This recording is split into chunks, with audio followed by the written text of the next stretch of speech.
aggressive. If it doesn't work and he just dies, people are like, he's so bad. You know? And when he actually goes in and something happens after and they end up team wiping, we actually forget that it's because he pressured. And you often stop the rotations that usually happen that two supports smoke to mid. If the two supports can never leave the lane because they have to deal with this offlaner, it usually hurts more than it actually benefits you that you keep on killing him. Yeah, you don't say that he's probably winning the other lanes thanks to him. It's things like that can open up a tier 1 tower push as well. If people TP to react against an aggressive, overly reckless Darkseer, then maybe they cannot defend the top tower anymore. You can just go for a timing push. Exactly. Other than that, I can come with my Gyrocopter is a good hero, I've noticed here at TI. A little bit. I don't know.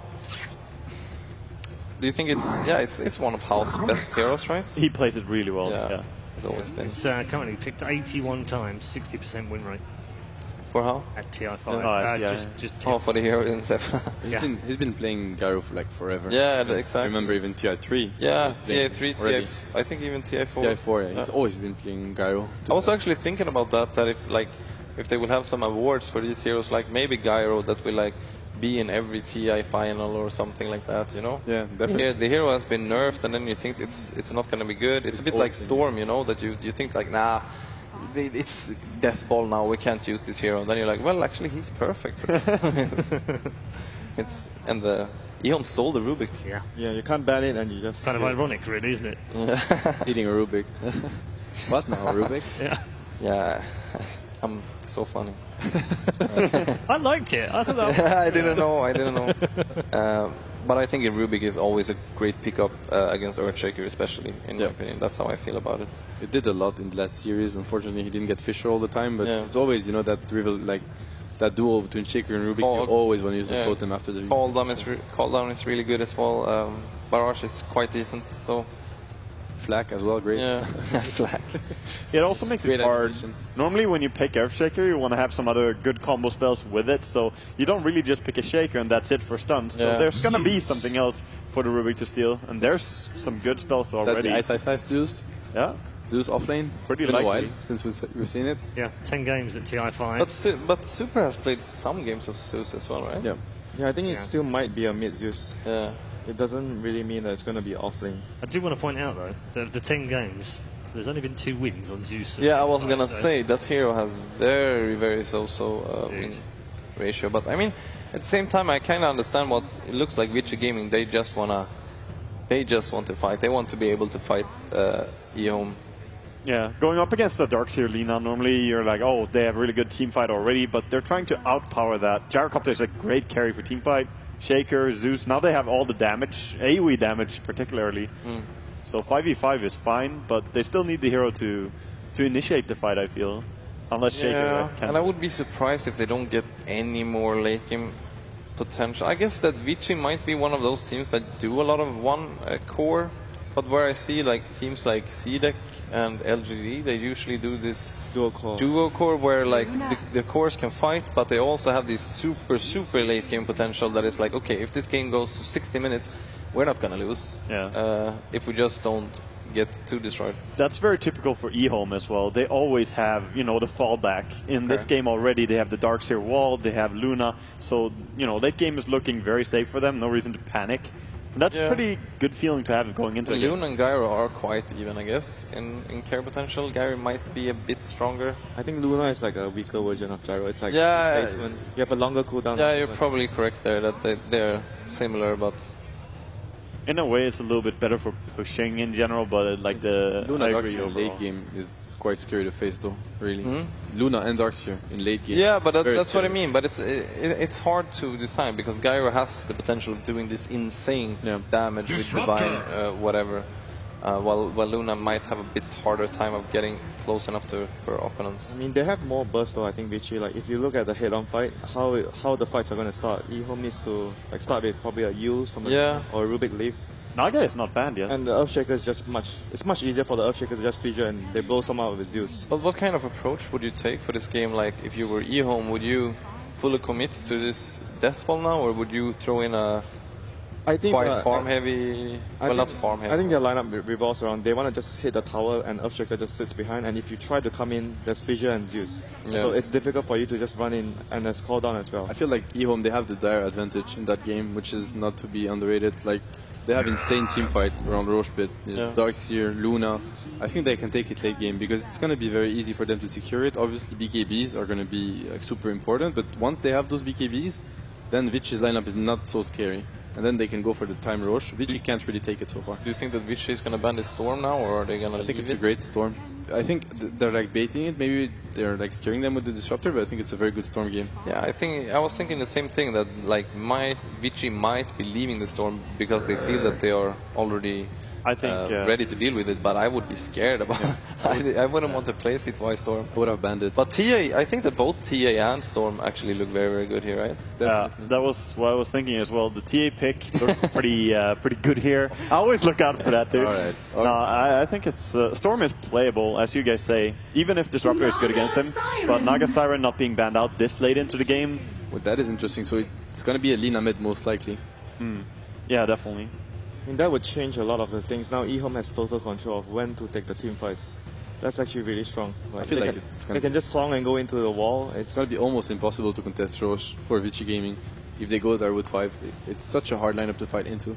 It's not the best Roche lineup they have, though. It's like Luna is good, but the rest Luna, of them... I mean, Dina is good. The thing is, like, if they take a fight at Roche, they are going to win. There's Darkseer and the Song. I feel like you can always Roche with Luna. When you have 5 heroes, like, it's not so hard because of the physical bonus damage. And Naga can just get a medallion or something, and then just Roche is going to go down. I just feel like the laning phase is going to be very important for eHome, though. Like, sure, they're very strong in the Roche fight, but... Oh, interesting. Super Pugna as well. Yeah. This is a bit weird. So it is Dice Ice, Zeus. All right, thank you very much, gentlemen, for taking us through the draft. Let's head down to the arena, where Odie, Pixel and Synerin are waiting to bring you the first game. Hello indeed, ladies and gentlemen, and welcome to the final series of the day. eHome up against Vici Gaming as we get ourselves ready to go in. And what a game it's going to be, of course. eHome not down here from the upper bracket, and Vici Gaming haven't lost a single game so far in the main stage.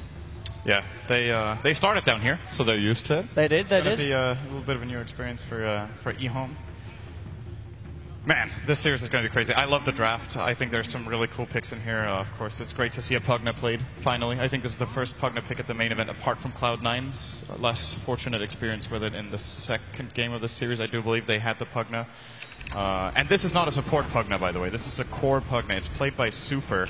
They've thrown Ice, Ice, Ice onto the Zeus, so it's an off-lane Zeus. Yeah, I mean, what more do you want? And Gyro got through. Yes. Can you believe it? How good is Gyro? I mean... but I like the fact as well, of course, we saw in the draft, eHome this time. They've got the Rubik, so we'll see, of course, what good old DDC will be able to do with that, and maybe show FY a thing or two. We'll see what goes down. But yeah, as you said, it's interesting to see the Pugna. I mean, talking to a lot of kind of the teams beforehand, a lot of them were saying, you're going to see a lot of Pugna this tournament, and we haven't really. I mean, why do you feel this is the game that Vici think that the core Pugna is going to do it for them? There's a lot of really high mana cost spells in the Dire. Darkseer uses a lot of mana in fights. Lina as well will be scared to cast her entire array of spells. It seems like it's just a plan Vici had going in. It didn't... I'd be surprised if it was something that just came up with on the fly. They're like, okay, now Pugna's good. Because there's been plenty of this type of games. It's just... It seems like they've prepared this beforehand going in, that this could be a big pick for them. Of course, need to keep in mind Decrepify, also a very good ability, always gives you the flexibility of saving one of your allies, of course amplifying the Zeus. The combo that Vici have when it comes to spell damage is absolutely ridiculous, and eHome are going to need their BKBs. That's one thing that's for sure. Absolutely. C2I has to be able to secure himself the top rune. Super, likewise, grabbing himself this bottom rune. I mean, the question is, of course, in the mid lane, how does Pugna kind of match up against the Lina? I think it's a pretty even lane. I guess I'll give a slight edge to Lina. She has a little bit better base damage, a little bit better range. Pugna has the superior movement speed though, so if it comes to ganks, can perhaps escape potential rotations a little bit better. And both of them have good spells to clear waves with. They're pretty mana efficient, both of them. Nether Blast costs 85 for 100 damage. Top lane, I mean, Ice getting brought back here by the telekinesis, and well, Yang and DDC going to give him the old chase down. He's going to be okay for the time being, but this has got to be a bit of a tricky lane here for the Zeus. I mean, Zeus off lane, not something that we've seen in quite a long time. No, it seems like they just wanted to throw eHome off. Like, eHome were definitely expecting a Zeus mid for Super. It's something Vici played earlier in the tournament. And, this was not what they were thinking was going to happen when they saw the Zeus pick, but they've adapted to it pretty well. Ice yet to get his first experience point. He should be getting it relatively soon here, but he needs to be careful as DDC is really forcing him out of lane right now. And at the same time, Ice is able to find the XP for level 2, I'm sure. Both DDC and the Luna will already have it. Mid lane, CTY coming in. As training hits with Super, will find the Light Strike array. Hasn't got the mana to follow it up though. So far in the mid lane, 5 for 2, 5 for 2. So both heroes getting pretty much an even amount of farm here in this mid lane. Yeah, as mentioned, this is probably how it's going to play out until we get the first rotation. So looks like Fenrir is going to put down a fissure here. I think CTY can get around this. No, he actually can't. He's going to have to run through the river. They might even try to go for this one with the crap. They're slowing him down, moving in. Ice is actually rotated around as well to see if he can help out the team. Chasing down CTY, find the Light Strike array onto Super, but they're going to continue to go for it here. One more zap will do it. And the rotation from the off-lane Zeus there securing VG first blood. What a fantastic fissure that was. CTY did not see that coming at all. Gets blocked off. And there's the superior movement speed, actually. It came into play. Super was able to catch up as the, I believe, 25 higher. Yep. And gets the Decrepify, which was changed. It's a 3.5 second duration on all levels, which in my opinion was a pretty big buff to Pugna for situations like this. And Zeus with the rotation, Ice. I think, again, those were his first experience points. He's still level 1. But if you can't get it done in the top lane, you can go gank mid with your level 1 Zeus, I guess. He was needed too. Like, that's the crazy thing. Yeah, it's that they predicted they could get away with it. It was incredible. So, I mean, that is the thing as well. The fact that you're running this off-lane Zeus, if he doesn't find anything from the off-lane, what is the backup plan for Ice? How does he keep himself in the game? The moment he gets level 2, he can technically jungle.